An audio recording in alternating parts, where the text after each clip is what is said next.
solid beats.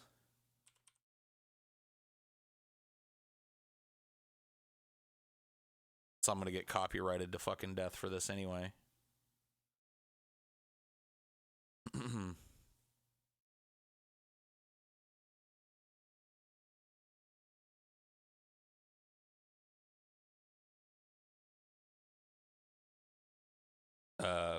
He has there's Lil Xan, right? Has a song called Xanarchy that had a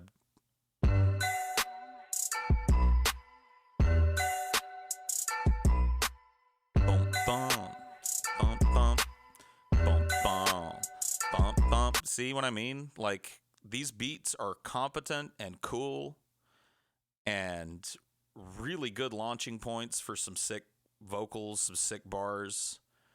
But what's over them is terrible.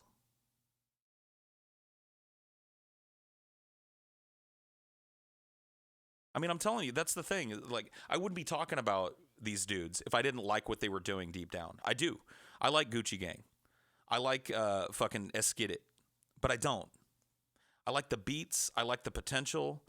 I even like the sound of some of it. You know what I mean? I can get behind some of it. I can't deny the catchiness. Same thing goes for Lil Xan. He's got a song called Betrayed. Oh, here's an instrumental for that. Let's see if it's...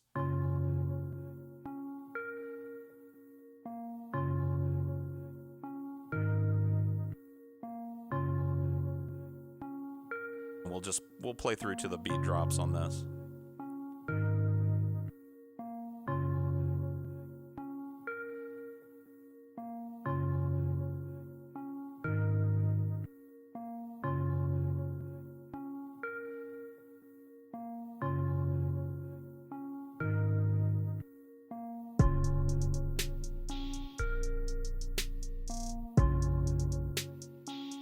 So in this beat, what I like about it is that the bass line almost has a synth feel to it, if you really listen to it. Let's go to that drop one more time and see if you can hear the bass line tonally shifting to act like a synth.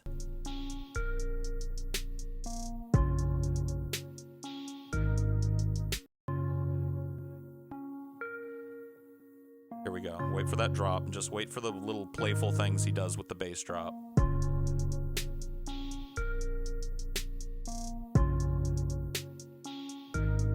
So these are all like incredibly good rap beats. You know what I mean? I love these beats. I really, really love these beats. I love the trap sound for that. I love the sparseness of it. I love the dystopian, futuristic feel of it. I love the kind of spaced out, drug-addled inspiration of it. You know, Lil Xan is a dude, if you watch his videos, he just looks like what his name is. You know what I mean? He looks like a dude that just took a fistful of Xanax. I mean, everything about that beat was nice. You know, you want to know one of my favorite fucking rap beats, a rapper I can't fucking stand. I'll play you a little bit of it.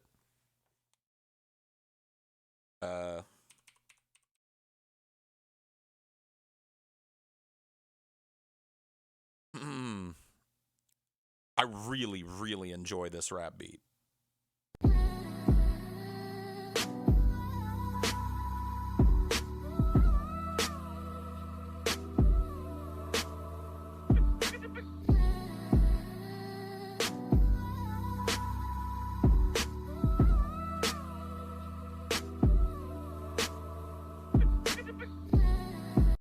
So,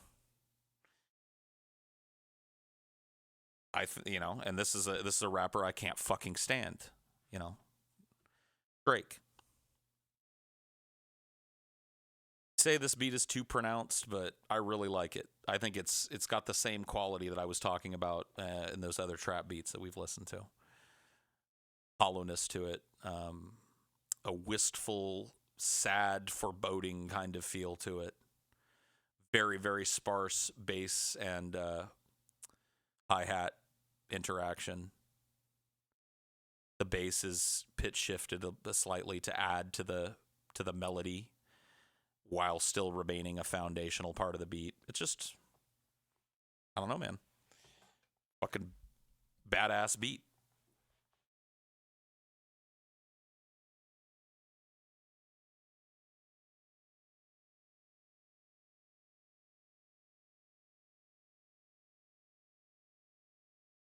Just a badass beat.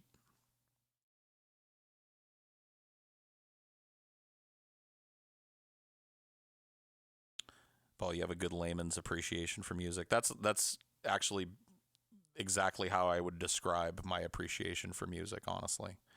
I'm not a musical, I can't read music, you know what I mean? I've never really studied music outside of the time that I spent in band, and I never really picked up enough to read music there.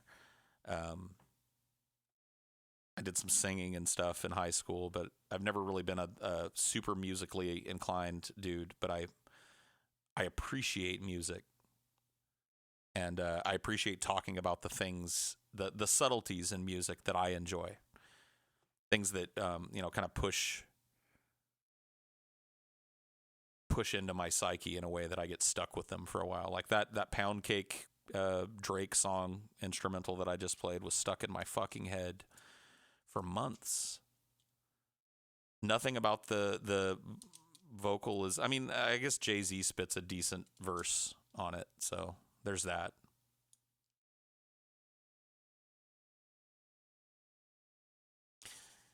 Would you be ever interested in producing your own beats just for giggles? I mean, I've never really fucked around with beat make. I've fucked around with them. I fucked around with Fruity Loops back in the day. I've fucked around with several other little freeware programs and trial versions of bigger things. I just don't know that I have the patience and time nor the musical knowledge to make something like. You know what I mean? Because we talked about a few things in these beats that we liked. One of them was the drop here in "Betrayed" by Lil Xan.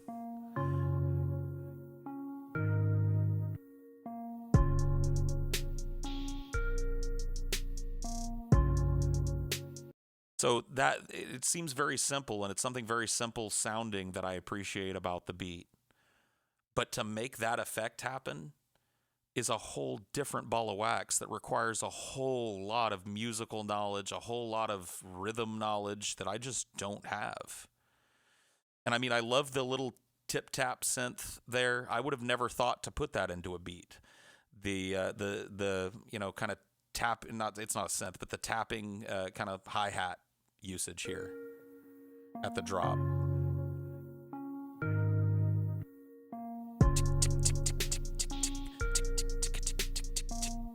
I love that, and that's something about that little tick tick tick tick tick tick tick tick tick tick tick tick tick. The way he plays with the hi-hat is something I'd never think to do.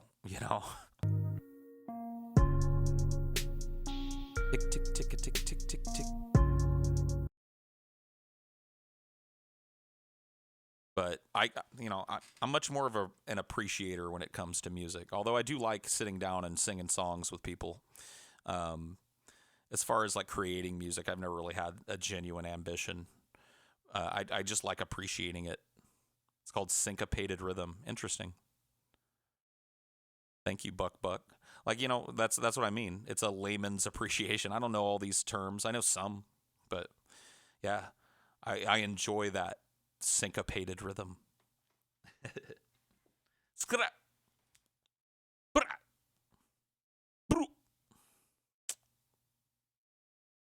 Sounds super generic. Well, to each his own, I suppose.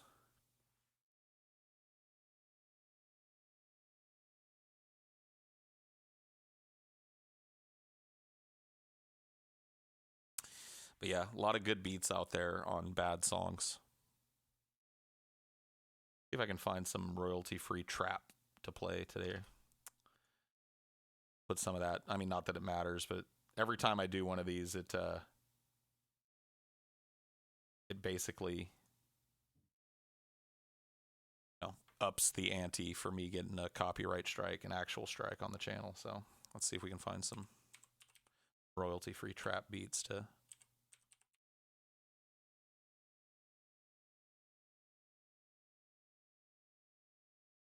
play around with and see if we like them as much as the produced beats.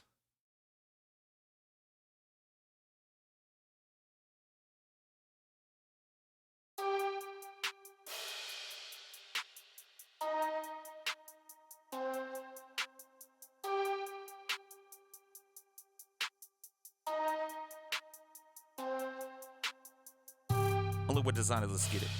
Hopping out the rate, let's get it. Running up a charge, no limit. So, very much in the trap house sound. And there's that syncopated rhythm again. But, you know, this one, I don't really appreciate the bass line as much. Maybe it hasn't dropped yet, but we're 30 seconds in.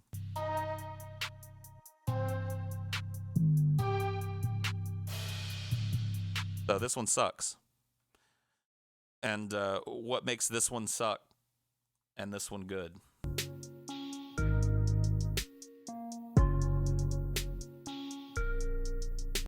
I mean, I don't know what it's called, but the way he lets the synth and the bass drag half a measure behind the beat adds a sense of lilting kind of, you know, which is typifies Lil Xan's kind of character. He's a dude that's never really all that hype because he's on Xanax all the time, right? But you really, you know, it's really easy to illustrate the difference between a really generic, really shitty beat and a really good beat, you know?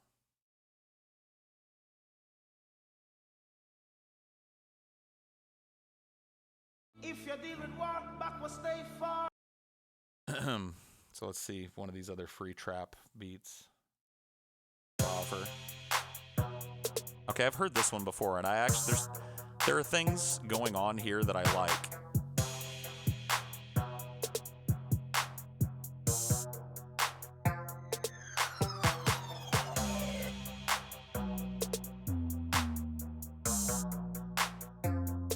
There are things here that I like, and there are things here that I don't like. I think that there's at least the seed of a decent beat here. The synth line is cool. The kind of echoey, reverby, dong dong dong dong dong dong dong dong dong dong dong dong. This I don't like. So they take this really cool synth line that really should be the heartbeat of the beat. Once again, not to go back to it, but let's listen to the way that Lil Xan treats this beat.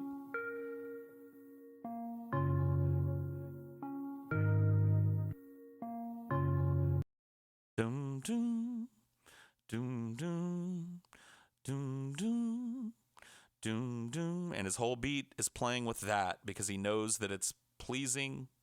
And he knows that it's going to be a good backbone for his beat. And here, they betray you with it, right? In this other free instrumental we're listening to, they establish this really cool sparse synth that you like. It's here. Listen. Bum, bum.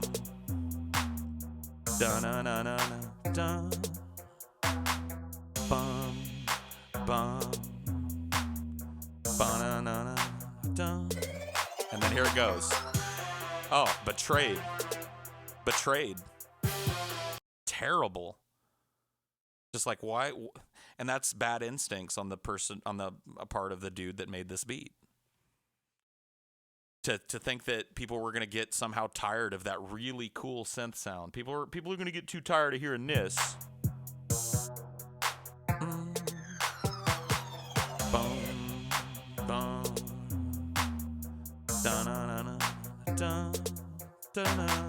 Liking it, liking it, liking it, liking it, liking it, liking it, liking this song, liking this beat, liking this beat. There's nothing really wrong. Oh, what the fuck is that? It sounds like shit. What the fuck is doing this fucking idiot? There you go. There's my freestyles. But you see what I'm saying, right? It's just like a betrayal there. The horn's too wacky. It sounds exactly. It's too wacky. It sounds out of place. Doesn't feel. It's not welcome. in this sonic, you know, kind of space that we're creating here. Boom, boom.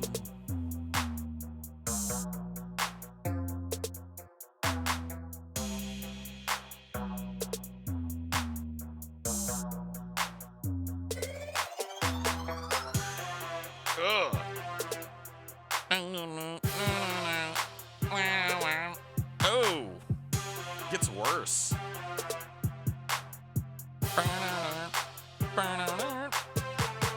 Ooh.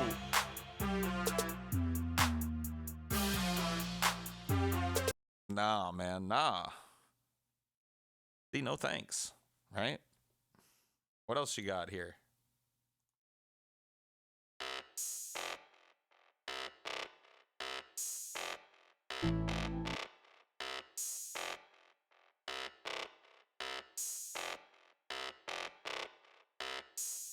Okay. One has a decent build. I like the farty synth so far. We'll see what they do with it. It's all about the drop. Always. Okay.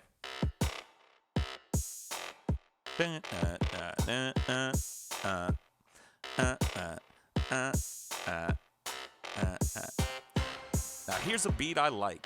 It sounds kind of tight. Everything's all right, except for that shit. What the fuck is that? Why did you add that to this fucking... Like, why? Why did you feel the need to add this to the song? It ruined what you had going on. You had a good beat, sparse little sound. Then you put this stupid shit... Don't bump bump bump. You see, it's just like, once again, bad instincts. Layering when you shouldn't. Paul, are you stoned? This is good awful.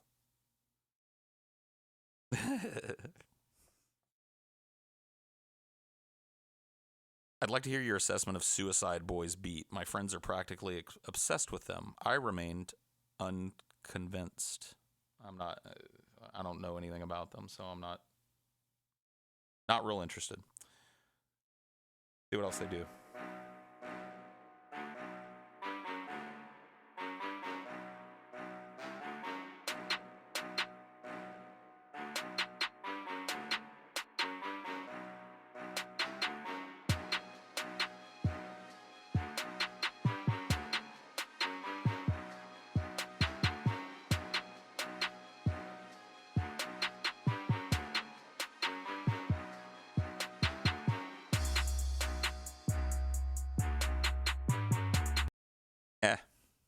This one just never established it.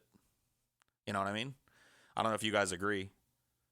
Just never really established a sound that I could connect with. So this one's just a miss out the gate. Never really had a line. Let's see. Check this one out. That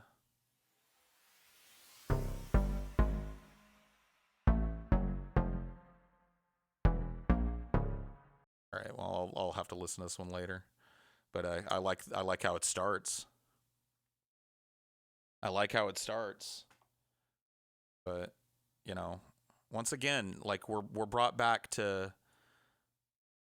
the difference between a beat that has a heart and a beat that doesn't. Whatever you want to say about Gucci Gang, this is a beat that commits. I love the glitchy little... Yeah.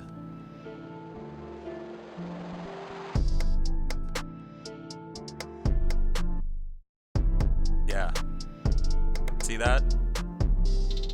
Those little moments, too. Those little drop moments where everything in the beat but the bass drops out for a second. Totally missing from these free songs. You know? Totally missing.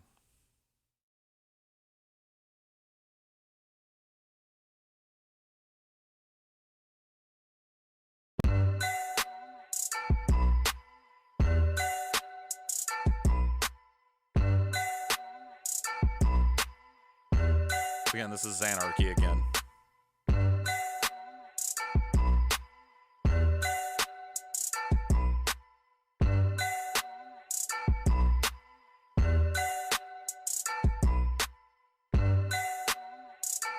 once again, it's a beat that has committed.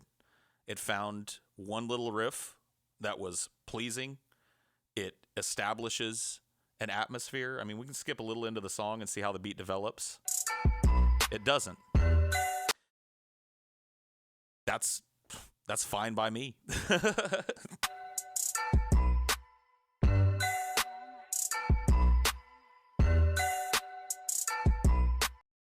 This is what I'm talking about when creating something that would be fun to listen to somebody spit bars over.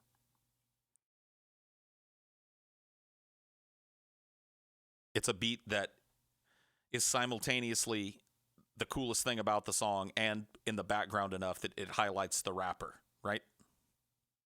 But it does depend on the lyrics. It really does. I'm just saying I see a lot of potential in these types of beats, and I see it kind of squandered on the vocal talent these days.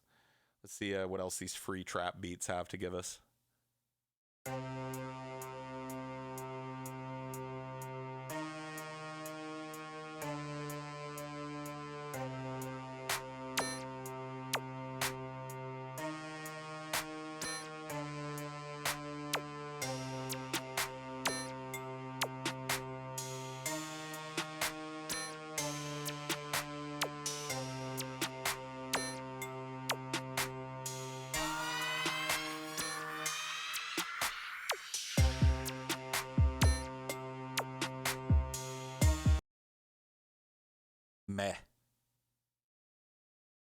Meh. The drop was underwhelming. You know, they have you waiting around through all this shit. What's the bass line gonna be like? Man, you know, this is okay. It's got some of the things that we've talked about. And then they do this whack-ass lead up to the bass drop, which is always unwelcome. That. Did you hear it? Hear it again. Why is that needed? Why do I need you to tell me the beat's about to drop? You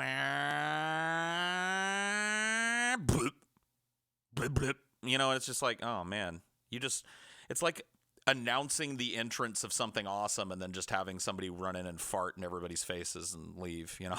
Like, it's just so much promise is conveyed by that rising little synth note.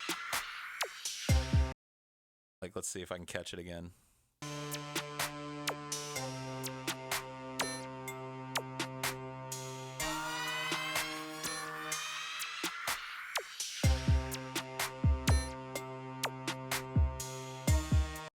Bleh.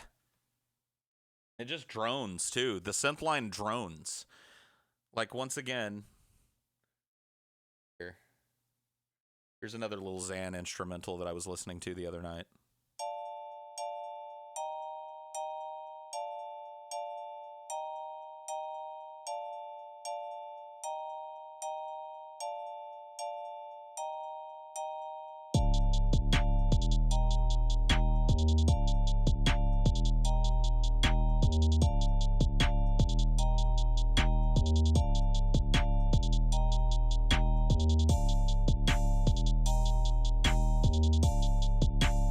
See, I just feel like this song is welcoming me to listen to it, to bob my head to it, to, you know, tap my foot to it.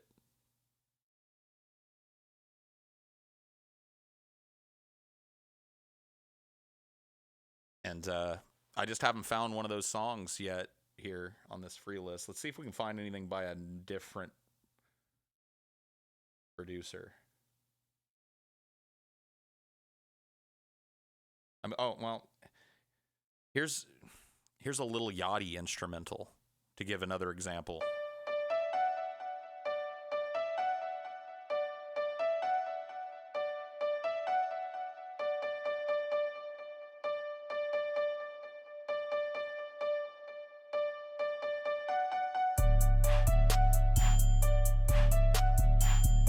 Yeah.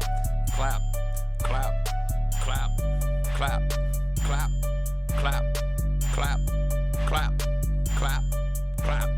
I mean, like, the vocal over this song is atrocious, but that beat is fire.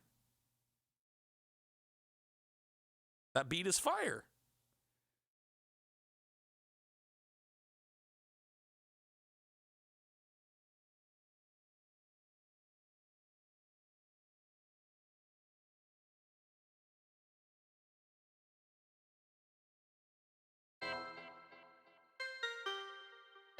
The free one.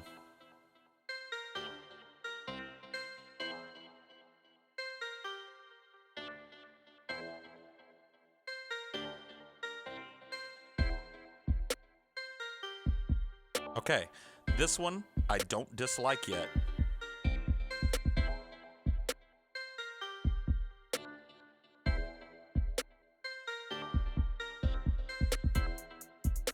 Okay, see? All right. This is not a sensational beat, but this is a beat that I don't feel shit on by.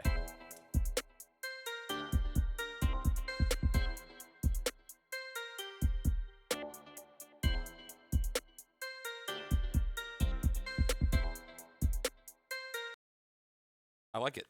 I mean, I don't feel anywhere near the amount of connection to it that I feel with some of these other beats that I've been playing, these better produced beats. But this is a beat that has potential.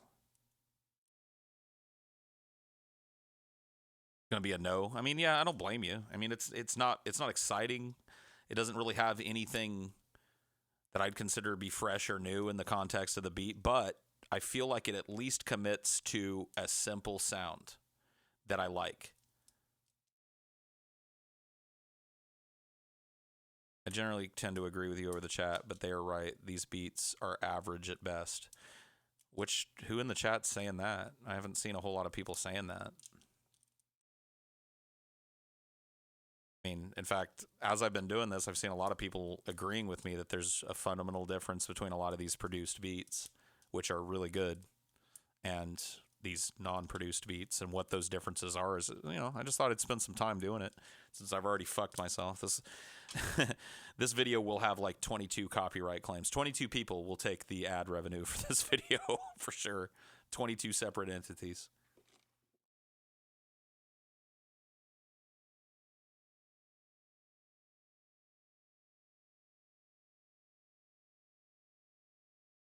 I mean, ASAP Ferg is another example. I won't play the instrumental for Plain Jane, but he's an example of a rapper that I can't really get with, except for the beats.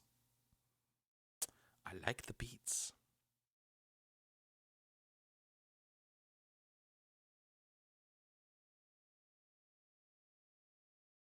And then 7 offshoots for each of the 22 entities, yeah. 7 subsidiaries of each entity. They're all going to split the 15-cent ad revenue that this video would have gotten. Because it'll probably be age-restricted off the bat anyway, so it's not like it's going to get any ads. But whatever. You always got to be scared, though, that somebody's going to file an actual like DMCA or some shit. And then you're like, oh, fuck. Like, now I've got a strike. But whatever. That's usually not how they do shit these days. Yo, Paul, what it do? Also, hey, chat.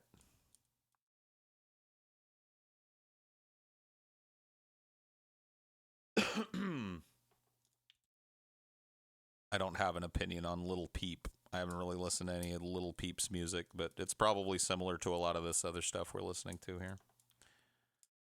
It probably has a similar quality to it. I mean, I can't really speak to it, like I said.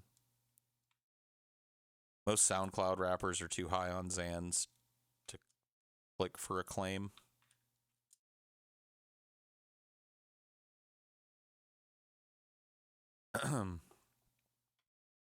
I don't enjoy Lil Yachty. I enjoy that beat that we played earlier.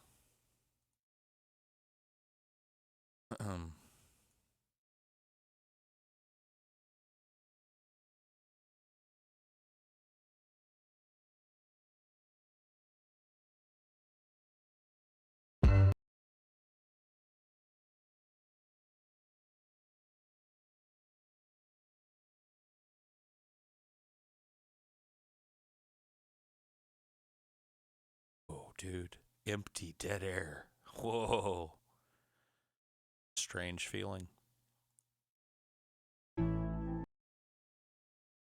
I mean, I really think my favorite beat out of all of these is Eskid It. And I think it's just a really good example of what I'm talking about.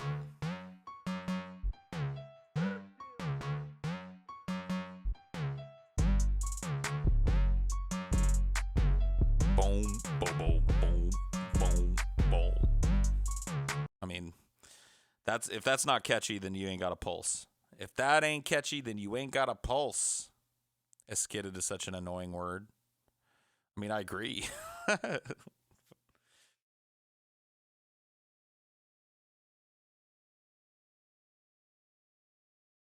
What do you want me to do about that?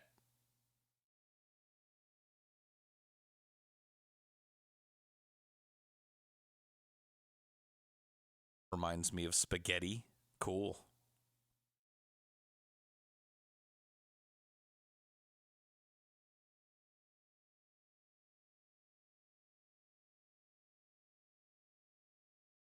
Let's see. I'll take this this one out of chat here and see what it's like. Yeah, it's a Tribe Called Quest, yeah.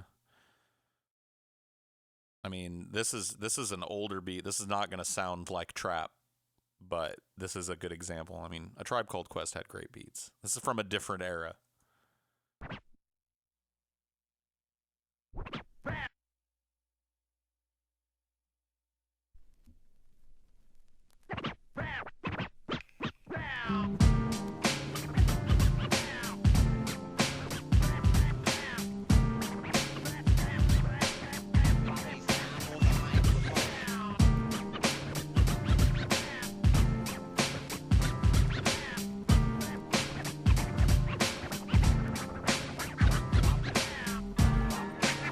So you can hear a lot of the same principles that we've already been talking about with these more modern trap beats put into effect here. 90s hip-hop was way busier in terms, I mean, that's one of the things that makes trap stand out is how sparse and open it feels in comparison to these more busy kind of 90s styles with the scratches and the the sample drops. But you can hear the same fundamentals at work here.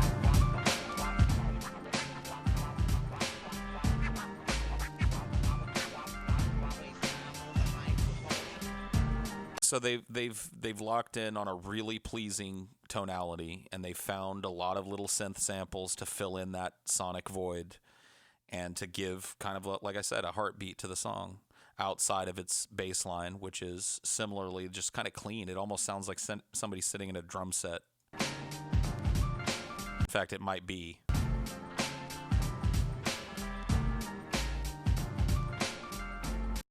So, really good example. Somebody said they wanted to hear some Jay Dilla, and he's a really, brilliant producer, so we'll play some Donuts.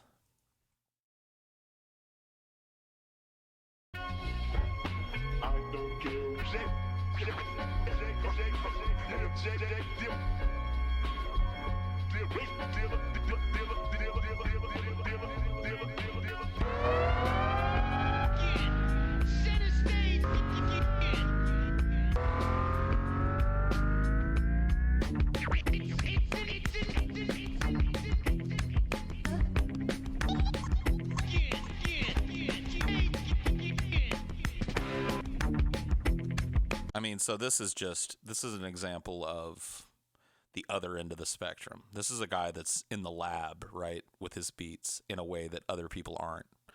He is not looking to fill the background with vocals. In fact, you are not meant to rap over a Jay Dilla beat. Jay Dilla, the beat is the song. And so the song is the samples, and the song is all of the changes in tone and repetitiveness that you expect from the vocal have to be present and worked into the beat. That's what makes Jay Dilla just like an absolutely brilliant producer. I mean, there's just...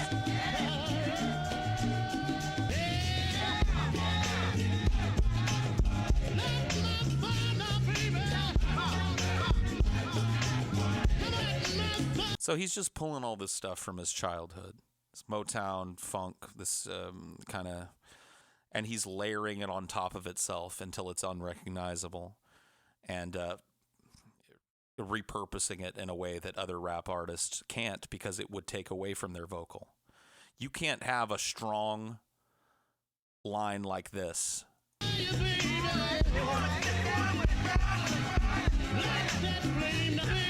running throughout the background of your beat and trying to compete with that as a rapper. But this beat wasn't made with that in mind. Right?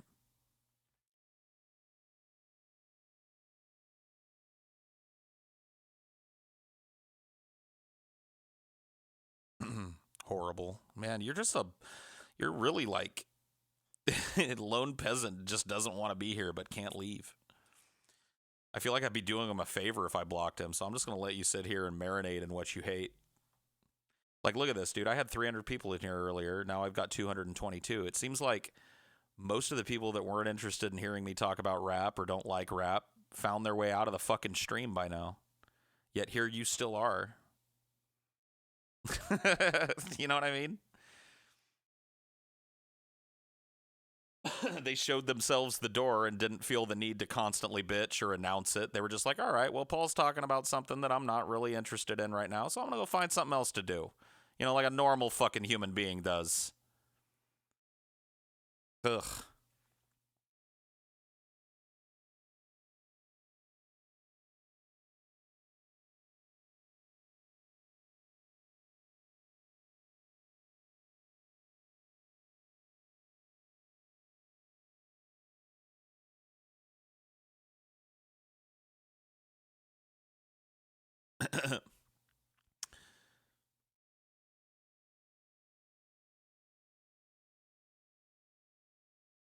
I pawned and owned his ass.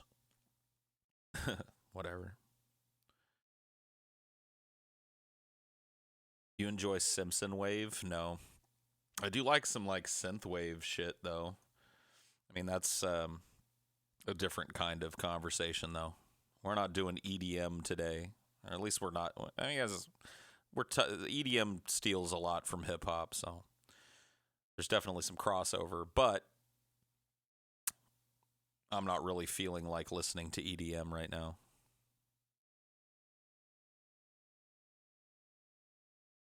Family Guy step.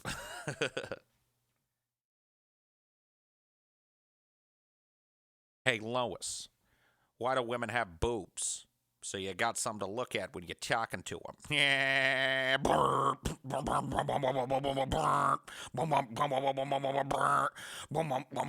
So you got something to look at when you're talking to them. When you're talking to them. When you're talking to them. Yeah, dude. Family Guy step. That's my shit.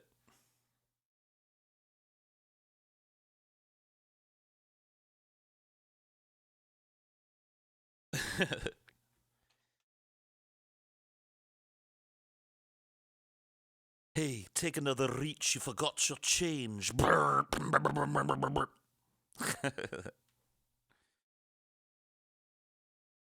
Peter. Ow, ow, ow, Peter. Ow, ow, ow, Peter. What, Lois? P-tier Griffin.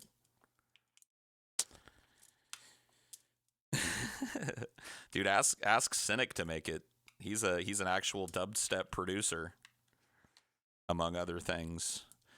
There's a man of many talents. You want this to be a real thing? Ask Cynic for it.